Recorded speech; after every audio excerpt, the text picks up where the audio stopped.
പ്രസക്തമായ ചോദ്യം ഹബീബ് നബി സല്ലല്ലാഹു അലൈഹി വസല്ലം എന്തിനാണ് ചോദിച്ചത്? ഒരിക്കലും തന്നെ ഒരു തെറ്റായ ആശയം വരുമ്പോൾ നേരത്തെ എടുത്തു വന്ന ഇതുപോലെ മേലെ തട്ടിൽ പോയി വെള്ളമെടുക്കുന്നതിന് ഇവർക്കെന്തിനാണ് അഹങ്കാരം? അവർക്കെന്തിനാണ് ആ സമയത്ത് ഞങ്ങളെന്ത് അവരെ പോലെയല്ലേ എന്ന ചിന്ത വേണോ? അതിന് ആവശ്യമില്ലല്ലോ. കിട്ടുന്ന സ്ഥലത്ത് നിന്ന് വെള്ളം കിട്ടിയാൽ പോരെ, ഒരൽപ്പം മേലെ പോയി എടുത്താൽ എന്ത് വരാനാ?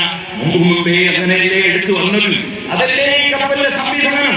ആ സംവിധാനത്തെ പിന്തുടരാതെ ഒരു പുതിയ സംവിധാനം ഏർപ്പെടുത്തിയതിനാൽ കപ്പലിലുള്ള മുഴുവൻ ആളുകളും കപ്പലും ചരക്കും മുങ്ങി നശിച്ചു പോകുന്നത് പോലെ ഈ പരിശുദ്ധ ദീനുൽ ഇസ്ലാം അതിന് നാല് ഭാഗത്തും ശത്രുക്കൾ ഉണ്ടാകും. അത് സ്വാഭാവികമാണ്. അതുകൊണ്ടാണ് ഖുർആൻ പറഞ്ഞത് ഇത് ജനങ്ങൾക്ക് വിവരണമാണ്. ഖുർആൻ വിവരിക്കേണ്ടതൊക്കെ വിവരിക്കണം. വഹുദൻ സന്മാർഗത്തിലേക്ക് നയിക്കുന്നതാണ് ഖുർആൻ. അല്ലാഹുവിനെ സൂക്ഷിക്കുന്നവർക്ക് ഉപദേശമാണ് ഖുർആൻ. പിന്നെ അല്ലാഹു എന്താ പറയുന്നത്?